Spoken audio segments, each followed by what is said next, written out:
जिसने हमारा रथ रोककर हमें पथ पर चेतावनी देने की चेष्टा की। महाराज, हमने उसका पता लगाया है। वो तो कोई पागल था।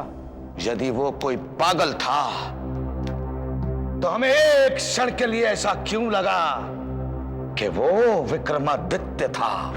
विक्रमादित्य अपनी उज्जैनी में होंगे। आपको कोई भ्रम हुआ है। आपने सत्य कहा अमात्य, वो अपने उज्जैनी में होगा। हाँ महाराज, वो आपके राज्य में घुसने की हिम्मत कैसे कर सकते हैं?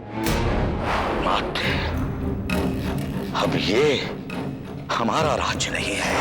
हम इस राज्य को हार चुके हैं और इस राज्य को जीता है विक्रमादित्य ने।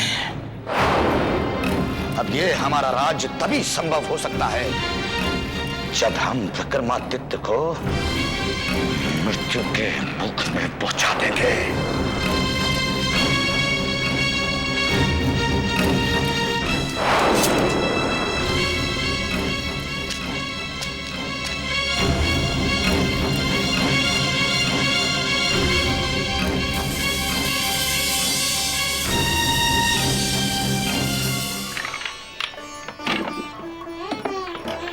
अरे काका, मैं कब से यहाँ खड़ा हूँ, मेरी लकड़ियाँ तो तोल दो। अरे मैंने तो पहले ही काकी को मूल्य दे दिया है।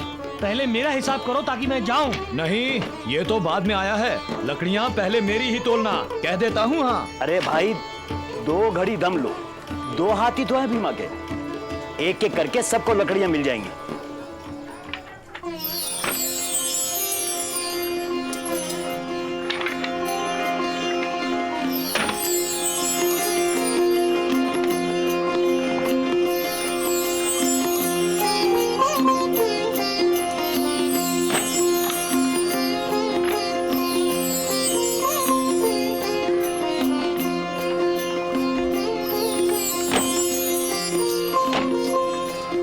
अरे काकी, अब तो तू बड़ी मालामाल हो गई, बड़ा धन इकट्ठा कर लिया है।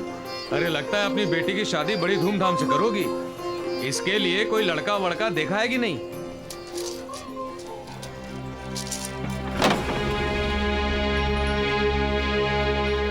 अरे करमजली, मैंने तुझे सिक्के गिनवाने के लिए कहा था और तू यहाँ बैठकर नैन में टक्का कर रही है। हाँ? चल अंदर जा, जा अंदर।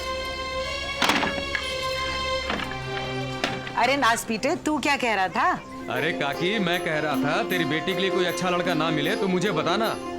अरे मेरी बुआ का लड़का है, लंबा चौड़ा हट्टा कट्टा, बिल्कुल अपने भीमा की तरह। तू लकड़ियां ले और चलता बन, अपना रास्ता नाम। बड़ा आया पूछने वाला, लड़का मिला कि नहीं, चल जा। अरे काकी, तुम तो बेकार में गुस्सा हो रही हो, मैं तो तेरा भला करने की सोच रहा था।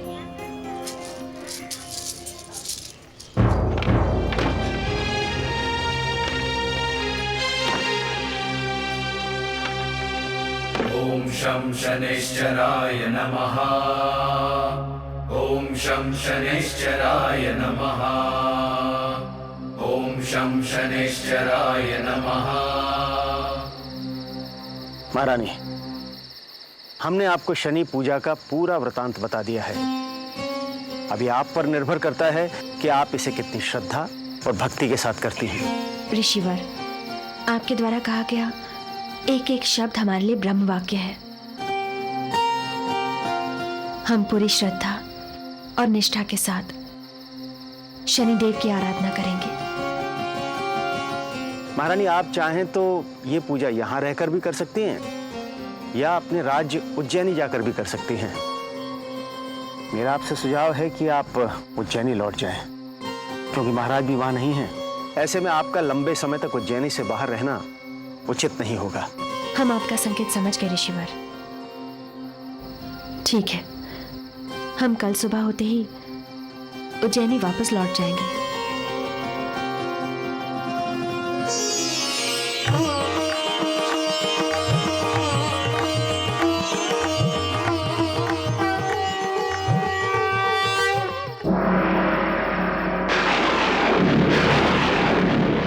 क्या समाचार लाए हो?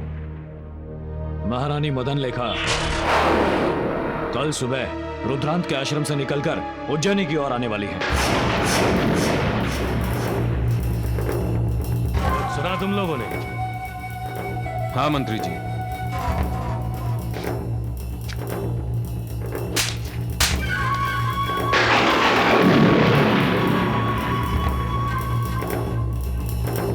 मंत्री नहीं, सम्राट बोलो, सम्राट।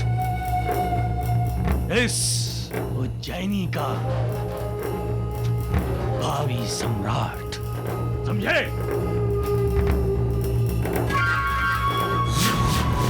तो तुम लोग समझ गए ना कि महारानी मदन लेखा किसी भी हाल में राजमहल नहीं पहुंचनी चाहिए।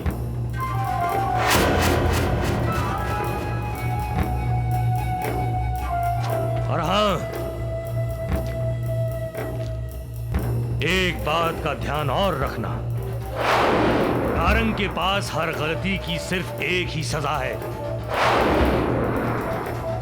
मौत।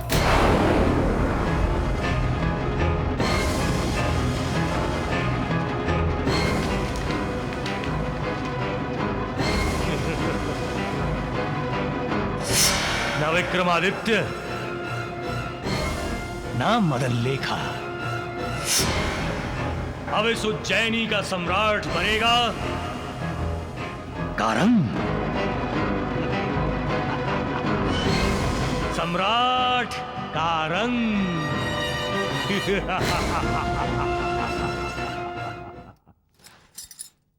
नहीं, हम ये खाना नहीं खाएंगे। हमें वही खाना दो जो हम रोज खाते हैं। ऐसा मत बोलो भीमा, तुम्हारे लिए मेरे दिल में बहुत प्रेम है। सारा दिन मेहनत करके जो तुम घर आते हो और सूखी रोटी खाते हो तो मुझे बहुत दुख होता है, पर मैं क्या करूं? केतकी के सामने मैं मजबूर हो जाता हूं। देखो, मना मत करना, खा ले बेटी, दे।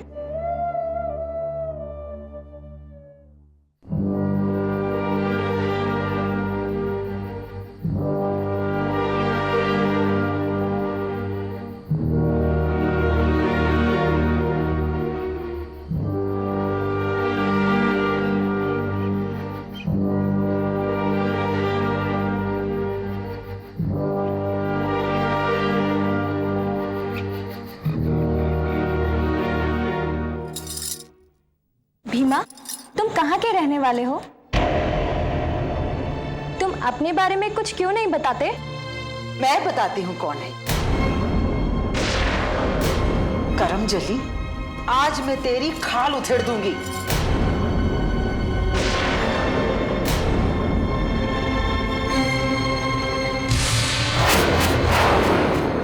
कभी भी क्या क्या बोलती हो तुम? कभी तो शांत रहा करो।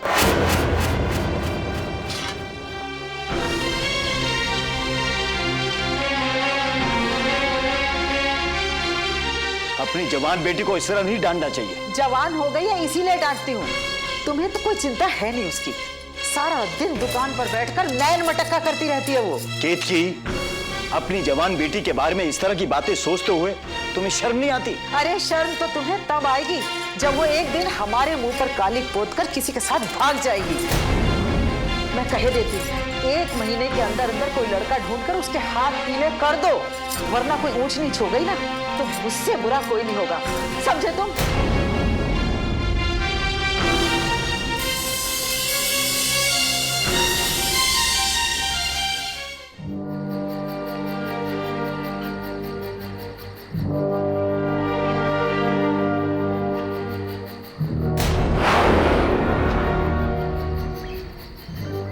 चलो आश्रम में। सब लोग सो चुके हैं और महारानी भी अकेली हैं।